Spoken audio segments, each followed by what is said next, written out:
Hello, everyone. Welcome back to another GitBook webinar. As always, we'll give it just a few more minutes for everyone to join in. But if you're here already, why don't you, let us know in the chat where you're from, where you're calling in from. If it's your first time here, we're going to cover a lot. If you're coming back, it's nice to see you again. But yeah, let us know where you're dialing in from.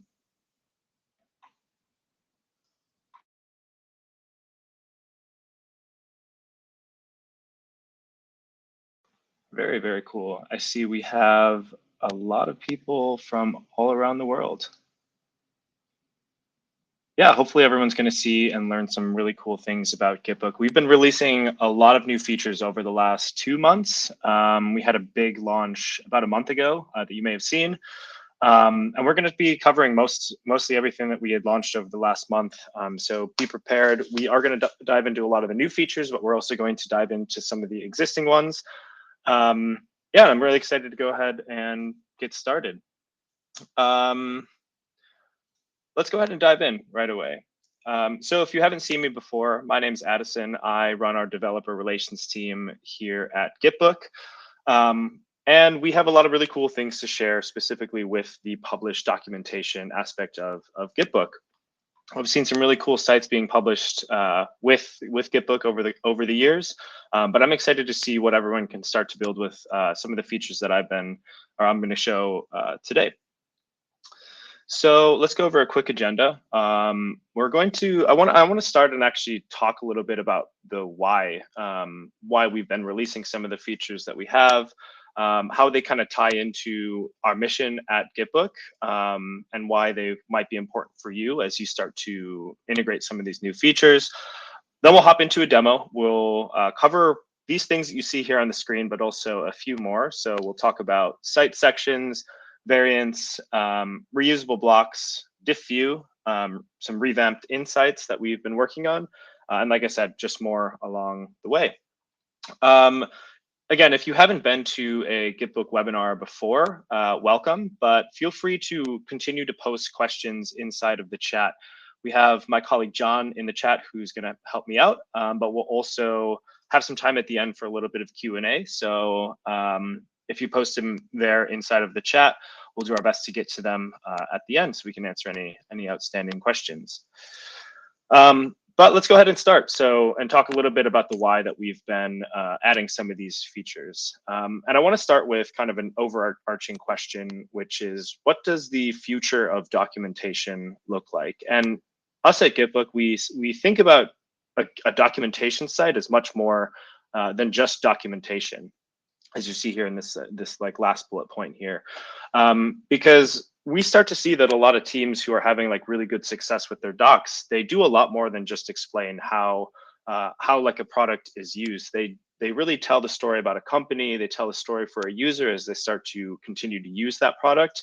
And it kind of boils down to a lot of different features specifically. And here are some of the ones that we are focusing on right now. And you've probably seen this again with the latest release, but things like dynamic content, things like advanced analytics, and just features that are going to allow you to do more than just document your product, whether it's an API, SDK, or just any product docs in general. I want to just highlight some of the areas in our product right now that relate to some of these features as well, just so you can kind of get a taste of the features that we're working on, and again, how they relate to your workflow, and again, the things that we are working on currently. I see something, you don't see anything on the screen. Let me know if, okay, cool. It seems like other people, maybe Allison, you can rejoin and you'll see it. But dynamic content relates to really customized experiences for your users as they continue to visit your sites or your documentation. Some of you might have used one of our features before called visitor authentication, which is one of the features that you can set up and put your documentation or your site behind a sign-in wall. And we want to expand on this whole concept in a lot more advanced way than just signing in with a password, tailoring your docs to specific users, specific use cases, and unlocking hopefully a lot more broad range of the types of things that your site or your documentation can explain. The second piece is the advanced analytics and just kind of analytics in general. And this relates to many of the features that we have in our product suite already. So we've had the Insights tab, which we have fully revamped, and we're going to dive into that later. But also things like added integrations that allow you to track your visitors and the usage of your docs across the different sites. And we want to invest a lot more time inside of GitBook, so that you have a lot more information on how your visitors are using your docs, not only just about the pages that they're visiting, but things like how long are they spending on your page, and hopefully give you a little bit more insight into the pages that you might want to improve, or the features or the things that you might want to spend a little bit more time improving to maybe increase the sales funnel or drive more people to a certain feature and engage them that way. And kind of the third point is kind of encompassing, I would say, instead of a third point, but it's things that are just more than just documentation in general, because we really think that product docs, the way, at least how we see it at GitBook, is your product docs should, again, be a lot more than just explaining how to do X, Y, and Z. It should be a full experience for your users. And we hope that a lot of the features that we've been working on, that we have shipped in the last month, and the things that are coming, are going to help you be able to prove this to your teams, your users, and anyone just visiting your site. So without further ado, let's go ahead and dive into the demo. Here's a quick overview of the agenda as well, so you can kind of see some of the things that we are going to dive into. But let's dive in. Oops, one sec here. So let me pin this and we'll dive here. Yeah, I think you can all see it. So if you've joined one of our GitBook webinars before, you might have seen this. This is the webinar organization that I use for a lot of testing and showing you guys all the new features that we've been working on. And in one of the last ones, we worked on a fictional product called Syncly, which is like a calendar app of sorts. We have this published as well, and I'll post this in the chat so you can go ahead and see it. We spent some time last webinar basically creating this and using some of the baseline features to get a site published, looking at the new workflow for changing publishing settings, customizing it, adding more content. And we're going to continue to build on top of this again with some of the new features that we've been working on. And the first one that I want to talk about is how you would manage multiple different products or multiple different, let's say, sections inside of your doc site or your site in general. So the use case for this, I'm going to focus on adding a changelog for the Syncly docs and the Syncly product. Now, if you want to add a changelog right now, if you head to the documentation that we have here, you might want to link it out inside of the navigation bar inside of here, but that might bring you to a different page, kind of disjointing the whole experience and throwing your users into different pages instead of one cohesive experience. So one of the features that we've released recently is called Site Sections, and it allows you to add different sections to your docs for different purposes, whether it's different products, whether it's different areas like a changelog or a guide section. And I'm going to show you how we can set that up. But before we can do that, we need to add some more content. So I'm going to start by adding a new space. And one of the things that I want to highlight as well as we create this new space is something that we had changed kind of recently. We moved some things around. So we basically have a new section for reusable content, which I'll get to as well. We moved the file explorer also to the left, but these are really easy to navigate for adding more pieces of content into your pages, your spaces, and all these you can just kind of drag and drop or create new files, reusable content right from the UI here, and always go back to the pages in the upper left-hand corner. But the first thing that I want to do is, let's actually name this changelog, and we'll also just name this changelog here as well. This actually would probably be better as a entry. So let's say, well, let's just name it today, November 27th, 2024. Oops. It's already the 27th where I'm calling you all from. It might be the 26th by you. And what I want to do is actually add a just a simple changelog for, again, this is a fictional product, so you can just imagine this for your own. But I'm going to start by using GitBook AI to write something for me, so we have some nice content. I'm going to do this, create a template for a change log. Actually, let me reword this a little bit.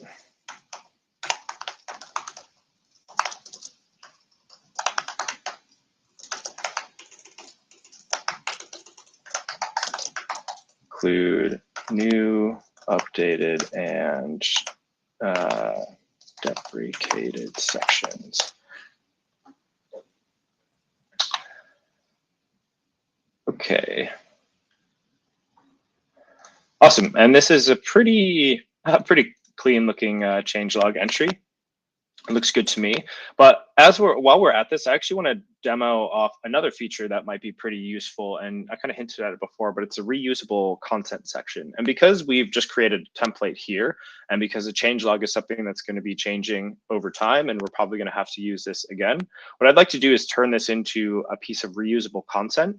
So that I can go ahead and add this template in whenever I need. I can always update the template whenever I need as well from the reusable content section, and everything will be in line. So what I'll do first is start by selecting everything. You can press escape and it will highlight the whole blocks that you see here. If I press Command C to copy, it'll also give me an option to turn this into reusable content. So let's go ahead and do that. If we head now to the reusable content section, we see that this was added here. Let me rename this right away, and we'll do change log template and rename that. Now, the cool part about this is if I, for instance, add another page inside of this space, I'll just do October, 16th, 2024. If we head to the reusable content, we can actually add this. There we go. We can drag this in, and this will be synced to the changelog template that we have up here. But one of the things is the use case for this one specifically isn't necessarily keeping everything in sync. This is more of like a template. So what I'm going to do in both of these sections is actually, let me unlink this here, detach. So after we detach it, this isn't going to be synced up to the reusable content section that we have here. And we can go ahead and edit it. Gotta make sure I select this one. It's going to be fully editable as we want. So let's just add some fake data in here. 100 2024 1016. We'll keep that blank just so we can save some time. This will be version 2, and this will be 2024 1127. So this is a great way to add reusable content inside of a changelog, or again, just using content multiple times and having that like template to get started off with new features. But there is one other use case as well for this, and that would be actually having reusable and changeable content, and I'll show you what that might look like as well. So what I first want to do is actually let me show you the different workflow as well, because we can also create reusable content from this sidebar as well. This is going to be a hint block that's going to allow our users to know where to find more information about the changelog. So we'll say like changelog hint. And we can go ahead and drag this in. It's not going to be anything right now, but I'm going to start by adding some information, and we'll add a hint block inside of here. Let's just do the information one, and we can say here something like, you can visit our official changelog or our code changelog at our GitHub repository to view specific changes changes made within this set. And I do have a Git repository. We're going to use this a little bit later, but I'm just going to link this up while we have it here.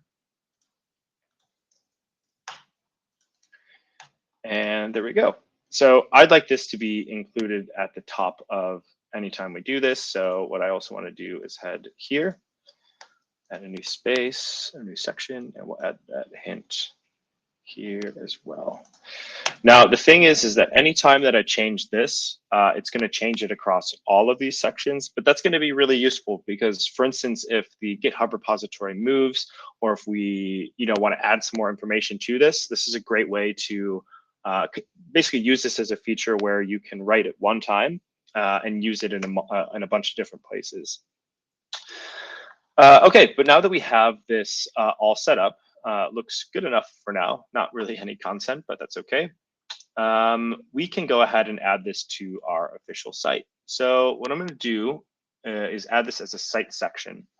And in order to add a site section, what you're going to need to do is head to your published documentation sites. You can find it under doc sites or in the overview page right here.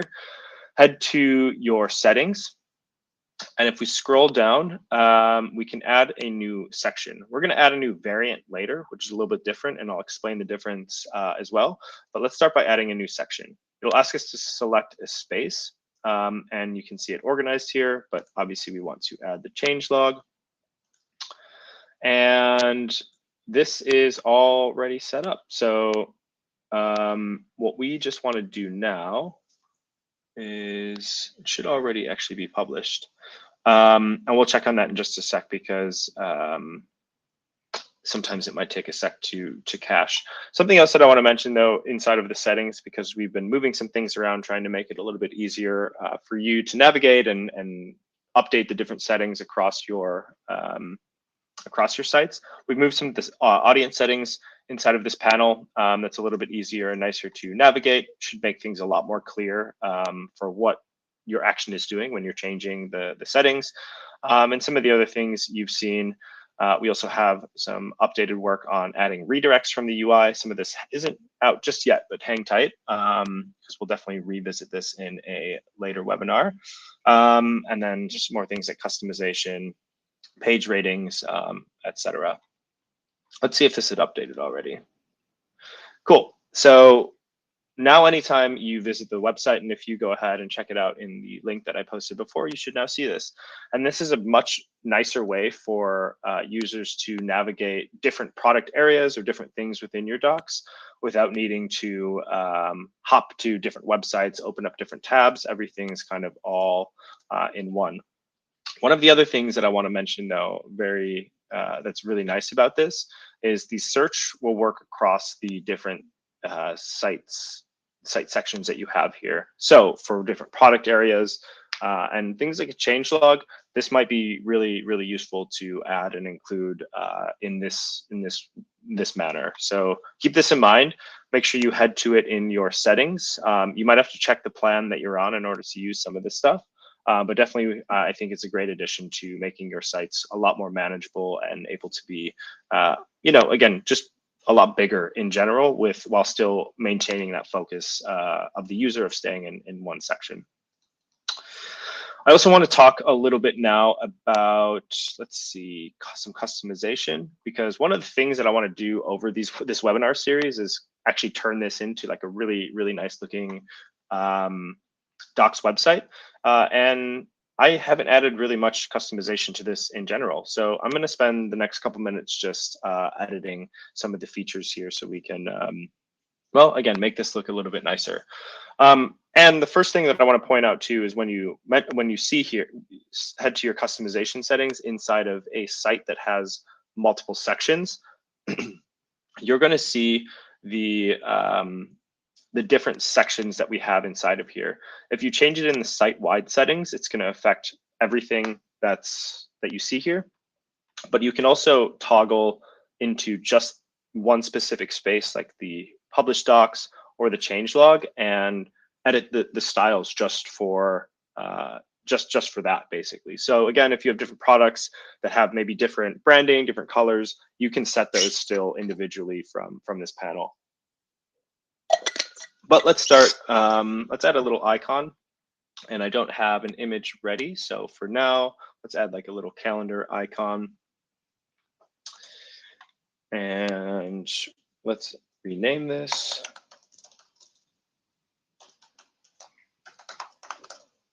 I realized that's actually, well, let's call it something else, simply docs. Maybe a different one, we'll add a custom logo. I'll get to that.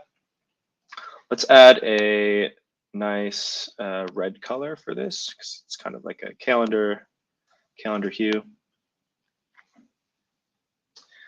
It's already looking a lot better. We can add light mode and dark mode. Let's see how it looks in dark mode as well. Dark mode, let's do that same red as well, actually. Nice.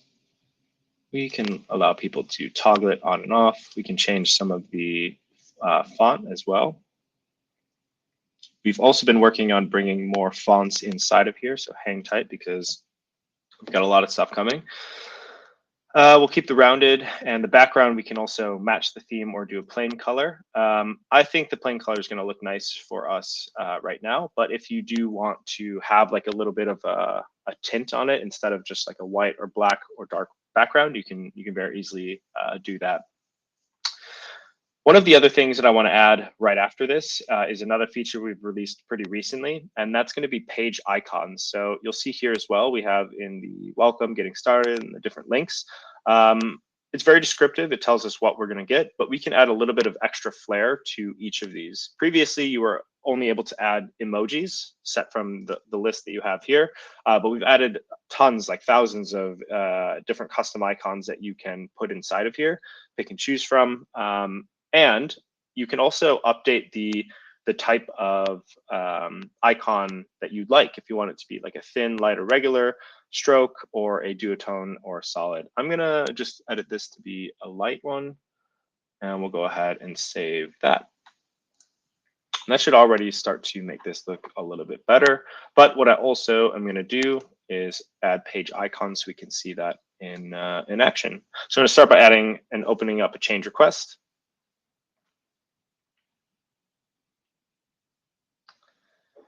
Let's be descriptive. And let's add some icons. So again, you'll still see the emojis, but you'll now find the icons here. And for getting started, I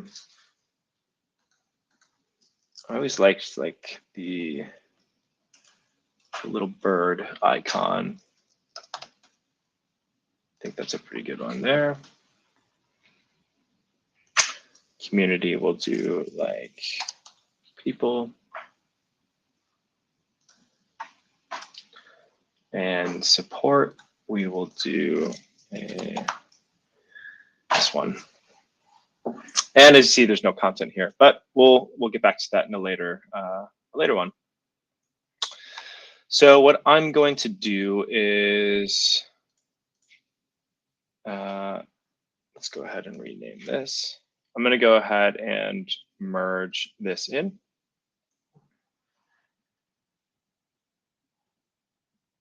All right. Once this is merged in, we should be able to refresh this and see all of our changes. And only with just a few changes, you see this already looks a lot better.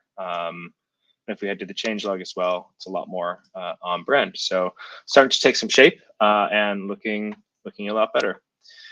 Let me take a quick break, see if we have any questions. Thank you. Thanks, John, for hopping inside of here. Okay, looks like he's got it for now. And yeah, John and anyone else in the chat, feel free to hop back at the end when we have a little bit more time for dedicated questions and ask them again if you didn't get an answer, because I'll have to scroll back a little bit. Cool. So the other thing and next thing that I want to talk about is a little bit more about the experience as you start to work inside of GitBook. And that also comes down directly to the way that you work with change requests. And a change request, if you aren't familiar, if this is your first time seeing a webinar, is basically the way that you can make a change to any published space or page already. Kind of makes sense because if you have a page that's published already on the web, you don't want someone to be able to just go ahead and change that directly. What you want to do is open up a new version of it. You want to make your changes and probably request that for review. And then after it's accepted, merge that in, and then it will go live. And if you are familiar with like a more engineering-based workflow or a Git-based workflow, that's where we get the name GitBook. But it's also the same way that you work on projects like engineering projects. You open up a new branch, you make your changes, and then you request for review before you merge it back in. But you can imagine if you start to work on your docs or any project with a lot of different people, you might have a lot of different change requests that are open. And a lot of times they might be referring or be built on top of different versions of your docs at a certain point in time. And things get pretty messy then when everyone's trying to merge in their changes, but you're not really sure which one was the right one. So what I want to do is show you what this workflow looks like and a few tools that GitBook comes built in with.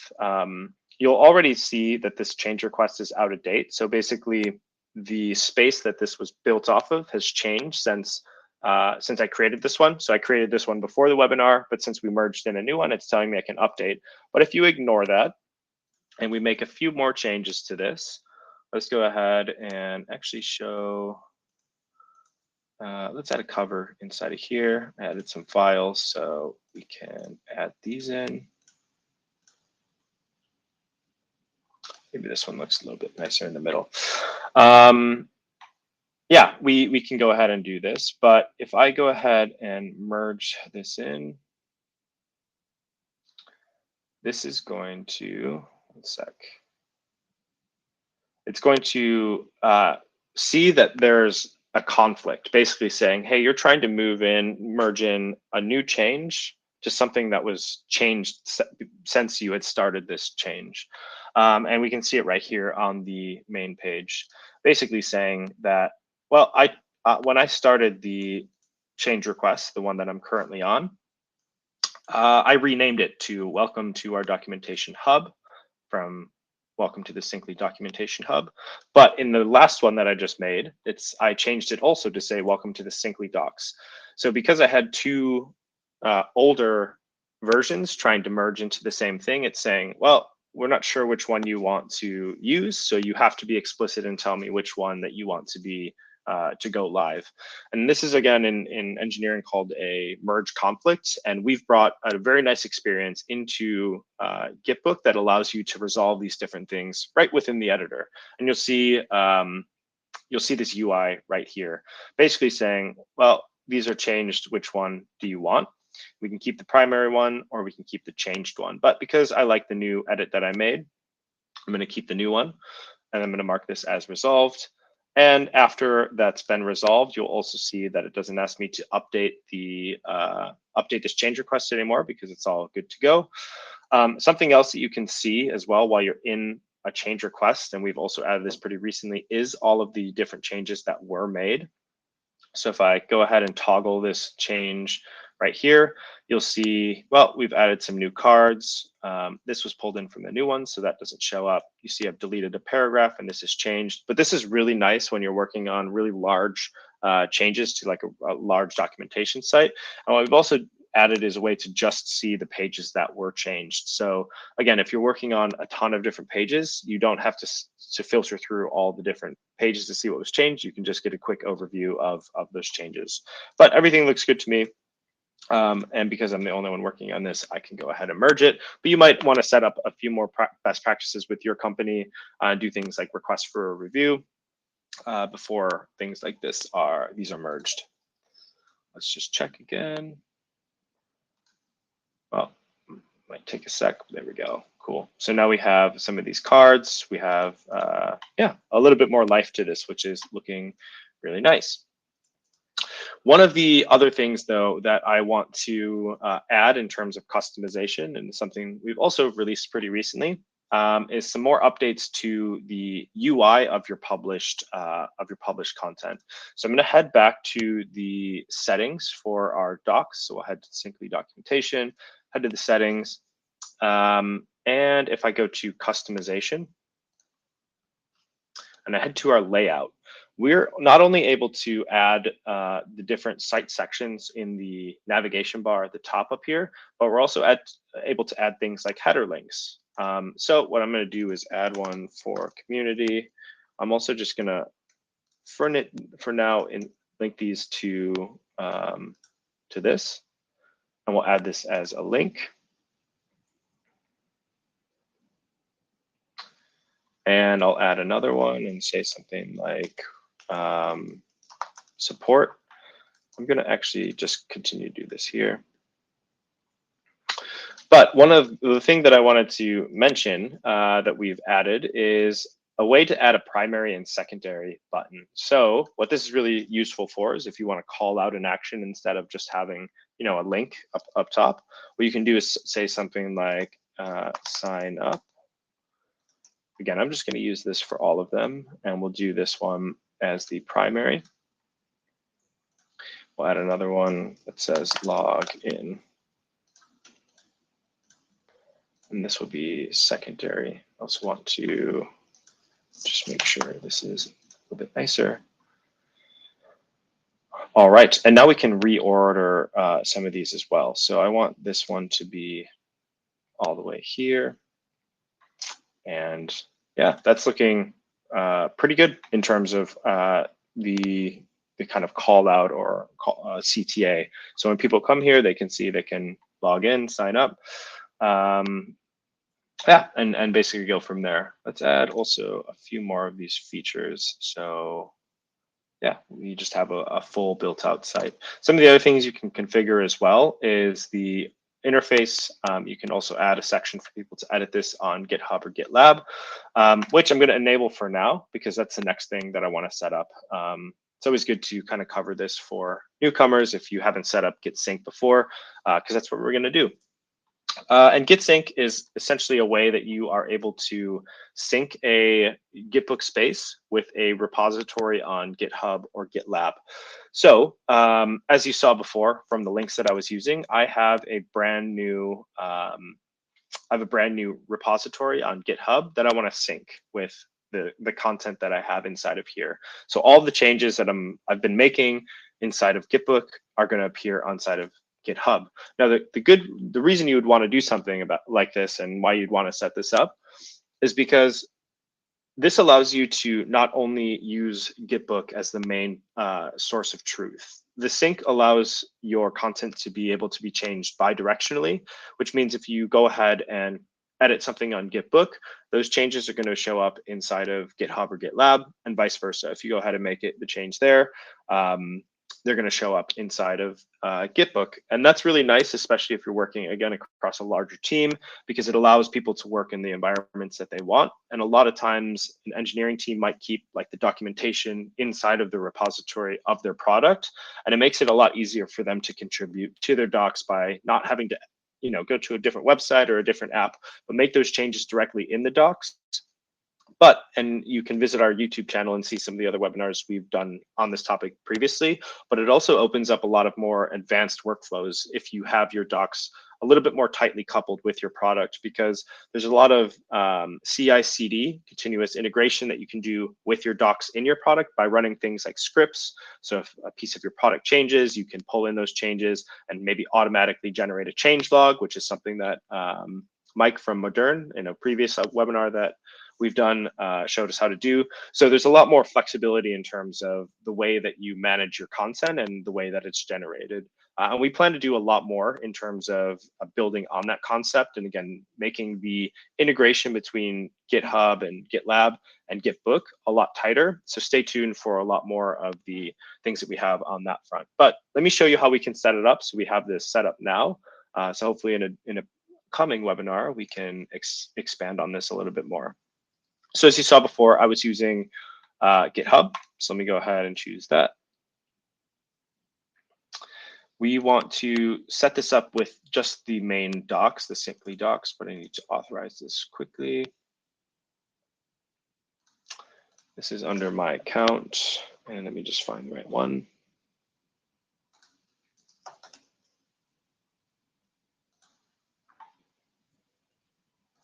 And because this hasn't been created yet, I'm just going to type main so it creates the main branch for me. And this is what you would use if it's located inside a bigger directory. You can point it to a specific kind of repo here. This is something I'll probably do in a coming video, is show how we can sync up the changelog and the product docs in one repo and show you how we can do that. But for now, we'll just keep this like this. And because we have our content in GitBook already, we'll start from GitBook and add it to GitHub. This is just the initial sync. So after we do this, everything will be synced bidirectionally. Like I was mentioning, if you make a change in any platform, it will you'll see those changes either way. You just have to choose one for the initial one. Let me check into the chat too.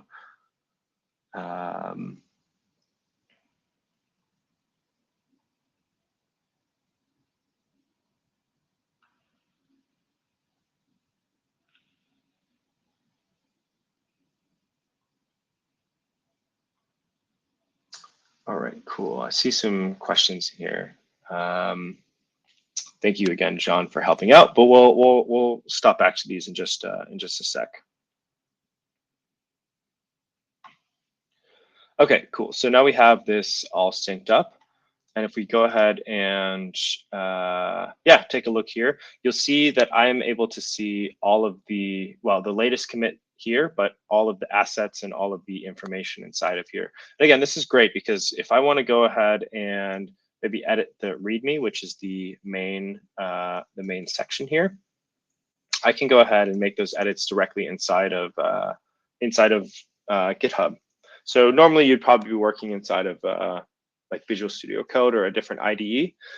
But I can go ahead and make a change like this. We'll commit those changes. I'm going to create a new branch so we can see what happens. And I think this is okay for now. And let's create a pull request. So this is again like a change request. You can see the incoming changes and the different things that were done. This sometimes takes a second to run. Maybe I can refresh and we'll see it. But GitBook in the background is going to start basically making these checks, and it's going to do two things specifically. The first thing that it's going to do is show you what that content looks like inside of the GitBook app, and the second thing it's going to do is show you a preview of that of this in the live section. So this is again a previewed version of it. You can see, welcome to the Syncly documentation. This is what I just changed right here. And we have some basically information at the bottom showing us that this is just a preview. But because this is okay, we're just going to go ahead and merge this in. And once we go back, this should update once it's live. But first, you'll see it needs to be synced, which looks like it already was. Or actually, no, now it's syncing. Cool, updated, and then that will also go live. Just a sec, sometimes it will take a second to update. But again, this is a great way to, and a great thing to set up, especially if you are working cross-functionally across different teams, because you can work in whichever platform that you'd like. But the other reason and the other thing and why I wanted to mention this is because we have a ton of open source teams who are using GitBook for their documentation as well. And what we also realize is that there's a lot of community contributions to the documentation, not only the product when you're working on an open source project. And in syncing up your GitBook documentation with something like GitHub or GitLab, it makes it a lot easier for your community to also add contributions.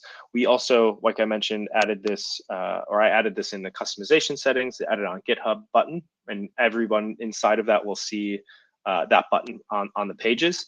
So we'll take them directly to that page inside of GitHub so they can make changes to that file. And the same workflow applies. If they want to start making changes inside of this repo, they can go ahead and be kind of confident that those changes are going to land inside of the published version when needed. One of the later features that I want to demo quick now as well is the other feature that you might have seen in the customization panel, which was variants. So we took a look at page sections, which allow you to showcase different things like products or areas, like a changelog. But there's another use case outside of that, which is different versions of the same content, or different variants, as we call them. And you can think of it as a couple different things. So it's not necessarily different products, but it's the same product, but maybe a different version. So an earlier version, V1, V2, as you saw in the changelog, but also things like translations and a different translation of a page, whether it's outside of English or anything else. And we do have a feature that allows you to do that as well. And again, we call that a variant. Now, if you want to find variants, you'll find them inside also the settings section, but you'll find it inside of the site structure itself. So we can add as many sections as we want inside of here, but you'll see that we can add a variant to this just by opening this up and adding a new variant. Now, a variant is also just a piece of content as well, so it will have to pertain to a space. So what I'm going to do is add a new space just for demo purposes, move it around.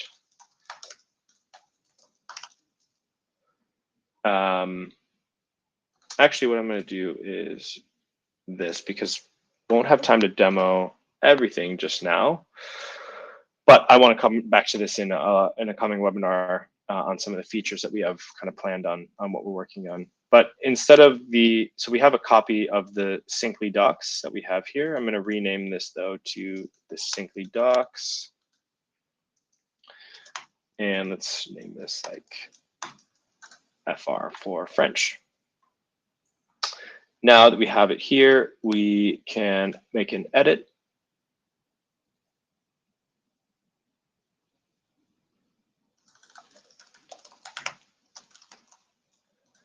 And yeah, let's go ahead and let's update this. I'm actually going to use the AI for this, and I'm going to translate this to French.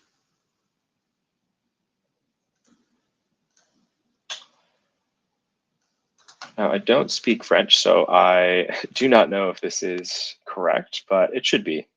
It's just using our, oops, how do I have this? It's just using AI under the hood to translate everything. And we have worked on this previously, and it's done a pretty good job so far.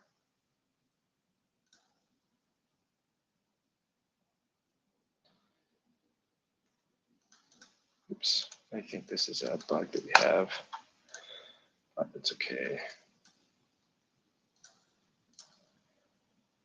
And translate to French.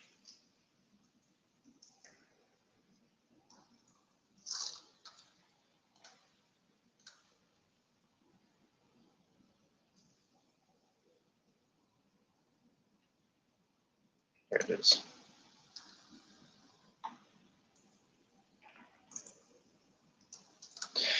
All right. And now that we have, and let's change that there. Now that we have this translated, we can go ahead and merge this in. So we have the home page in French.